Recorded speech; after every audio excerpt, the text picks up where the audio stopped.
अनिल देशमुख जी, संजय राउत जी, और कितने आपको मैं ऐसे पॉलिटिकल केसेस बताऊं। आपके ही चैनल पे मैंने देखा था कि एक आरटीआई का रिपोर्ट आया था कि 95% people who have ED and CBI on them are from the opposition. ये आप ही का डेटा दिखा रहा है जो पेपर में और टीवी पे आया था। Point number 1।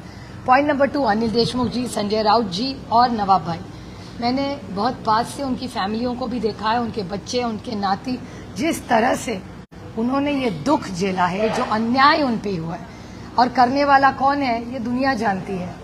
तो जिस तरह पॉलिटिकल केसेस इन फैमिलीज पे की है, ये बहुत दुख की घटना है। और मैं तो हमेशा सत्य के साथ ही रहूंगी और सत्य के लिए कुछ भी करना पड़े उसके लिए लड़ती रहूंगी। और जिस तरह से उनको, उनके फैमिली को, जब नवाब भाई की तबीयत भी ठीक नहीं थी, जिस तरह से उनको केंद्र सरकार की एजेंसीज ने ट्रीट किया है, ये बहुत दुख की बात हमारे सबके लिए है। भाई, जिस तरह से कन्फ्यूजन्स क्रिएट किए जा रहे हैं स्टेटमेंट्स की वजह से हो रहे होंगे, तो ऐसे में क्या आप और कांग्रेस पार्टी और महाविकास आघाड़ी की बैठक करके इस तरह के स्टेटमेंट्स को रोका जाए, ऐसी चीज़ें पेडल ना किया जाए, इस तरह की कुछ बातचीत करने की प्लानिंग कर रहे हैं कि जो जिसको जो बोलना है वो बोल सकता है? नहीं, for me it's a democracy. तो जिसको जो चाहे बोले, कोई दिक्कत नहीं है, क्योंकि हम लोग तो कुछ बोल ही नहीं रहे। संजय राउत जी का स्टेटमेंट आप पढ़ चुके हैं, और बाकी के statement, I think it's a democracy. और मैंने जैसे आपको कहा कांग्रेस के बारे में, मैं जब दिल्ली में रहती हूँ तो माननीय सोनिया जी, माननीय राहुल जी, माननीय खड़गे जी, गौरव गोगोई जी, उनकी सारी दिल्ली की जो लीडरशिप है, उनसे रोज बात, 1-2 दिन बात हमारी होती रहती है। We are in constant contact with their Delhi leaders. ये जो महत्वपूर्ण सवाल लगातार, और मैं एमपी हूँ तो मेरा संबंध वैसे दिल्ली की लीडरशिप से आता है ज्यादा।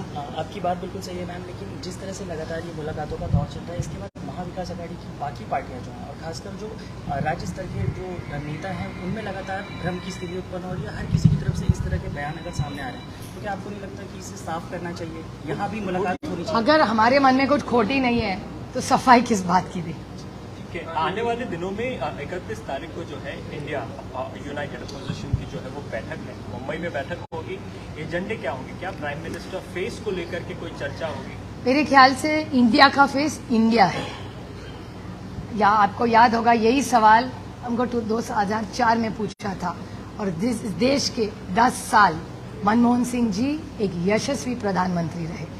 तो मेरे ख्याल से फेस कौन है, इससे ज्यादा देश की सेवा सत्य के साथ कौन करेगा, और सचमुच जो करप्शन हो उसके खिलाफ कौन लड़ेगा, और जो सच्चाई और देश का विकास है। आपने सीएजी रिपोर्ट भी पढ़े होंगे, 2-4 दिन से बहुत सारे सीएजी रिपोर्ट्स आ रहे। रेलवे के खिलाफ एक सीएजी रिपोर्ट आया है, बहुत सारे डिमांड आज डिपार्टमेंट्स के सीएजी रिपोर्ट्स आ रहे। तो मुझे बहुत चिंता हो रही है। और इकोनॉमी के बारे में तो कोई बोल ही नहीं रहा है। आपको पता है देश का डेट कितना है? 1.56 लाख करोड़ इस देश का डेट है। कोई इस पे कुछ बोले? महंगाई पे कोई बोले? बेरोजगारी पे कोई बोले? वो छोड़ के सब चर्चाएं हो रही है। तो इंडिया की जो मीटिंग होगी, इसमें जो इस देश का ईमानदार आदमी है उसके लिए एक अच्छा प्रशासन की बात होगी। उसके बाद अच्छे जो धोरण होंगे, good, there will be good leadership with good solutions for the development of the state. Governance के बारे में इंडिया में ज्यादा बात हुई। Thank you so much.